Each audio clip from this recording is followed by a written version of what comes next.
বাংলা একটা কথা আছে, মনে দুঃখে বনে গেলাম বানর বলে পিঠ চুলকিয়ে দে। দুর্নীতির চরম শিখরে যেটা গিয়ে পৌঁছেছে সেটা হলো চাঁদাবাজি। চাঁদাবাজি এমন ভয়াবহ একটা রূপ ধারণ করেছে যেটা মনে হবে করোনা ভাইরাসের চেয়েও মারাত্মক। সোহাগ হত্যা, পাথর মেরে তাকে হত্যা থেকে শুরু করে পুলিশের সামনে তাকে চাঁদা নিউজ করার জন্য তার পা থেতলে দেওয়া হয়েছে। আমাদের আরেক সহকর্মী আসাদুজ্জামান তুহিন জবাই করে হত্যা করা হয়েছে। বাংলা একটা কথা আছে, মনে দুঃখে বনে গেলাম বানর বলে পিঠ চুলকিয়ে দে। যাবো কোথায় ভাগ্য নিয়ে যাবে সেথায়। সত্যি কথা বলতে মনের দুঃখে বনে গেলেও এখন শান্তি নেই, কারণ সেখানে বানরও আপনাকে চুলকাবে, বলবে আমি চুলকে দিলাম তুইও পিঠ চুলকে দে। বর্তমান প্রেক্ষাপট ঠিক তাই, বর্তমানে বাংলাদেশের অবস্থা ঠিক তাই। দেখুন, আমরা স্বৈরাচার পতন নামে যেই সরকারকে আমরা পতন ঘটিয়েছি, ছাত্র জনতা সকলে মিলে এত কষ্ট করে এত রক্তের বিনিময়ে যে দেশটাকে আবার স্বাধীন করা হয়েছে, এখন দেশটা কি তার চেয়ে খুব একটা ভালো আছে? দেখুন, ওই সময় হয়তোবা আপনি মুখ ফুটে কোনো কথা বলতে পারেননি, হয়তোবা আপনি অপরদল করলেও সামনাসামনি বলতে পারেননি, দেশটা এমন জায়গায় চলে গিয়েছিল। শুধু তাই নয়, আইনের কোনো শাসন ছিল না, আইনের শাসন ছিল দুর্বিষহ খারাপ। সেই সাথে নেতাদের তো উৎপাত ছিল নজর কাড়া, দৃষ্টিনন্দন উৎপাত ছিল নেতাদের। অনেক ধরনের ঘটনা ঘটিয়েছে, দর্শন, খুন, রাহাজানি, হামলা মামলা থেকে শুরু করে অনেক ধরনের কাহিনী ঘটিয়েছে, যেগুলো দেখতে দেখতে আমরা বাংলার মানুষ অতৃপ্ত হয়ে গেছি। কষ্টের বুকটা ফেটে গেলেও কাউকে কিছু বলতে পারিনি। সর্বশেষ বিস্ফোরণ হলো। কি বিস্ফোরণ হলো? ছাত্র জনতা, আম জনতা সকলে একসাথে মিলে সরকারের বিরুদ্ধে রাস্তায় নামলো, মাঠে নামলো এবং সরকারকে পতন ঘটালো।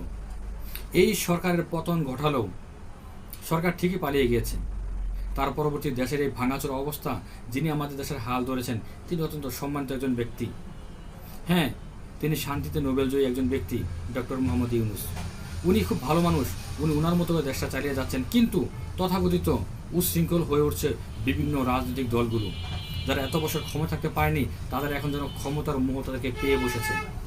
তারা চাঁদাবাজি, লুট, সন্ত্রাসী, বিভিন্ন ধরনের অনৈতিক কর্মকাণ্ড করে দেশটাকে একদম ছন্ন ছাড়া করে দিচ্ছে, সে দেশটাকে পাগল বানিয়ে ফেলছে।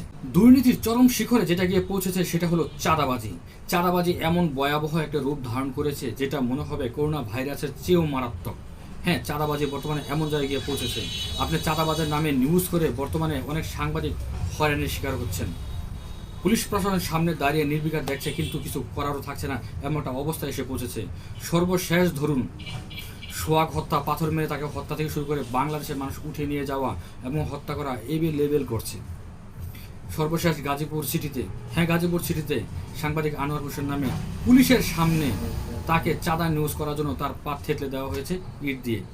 শুধু তাই নয়, আমাদের আরেক সহকর্মী আসাদুজ্জামান তুহিন তাকে নির্মমভাবে চাঁদার ভিডিও করার জন্য, লাইভ করার জন্য তাকে নির্মমভাবে সকলের সামনে এলোপাথারি কয়েকজন মিলে চাপাতি রামদা দিয়ে কুবিয়ে জবাই করে হত্যা করা হয়েছে। কি নির্মম!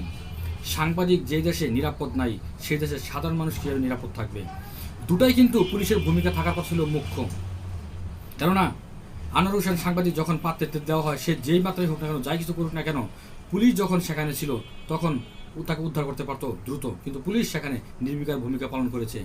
মসজিদ মার্কেট চৌরাস্তা, সেখানে পুলিশ বক্স ছিল কাছে, তাহলে এত পুলিশ এখানে কিসের জন্য রাখা হয়েছিল?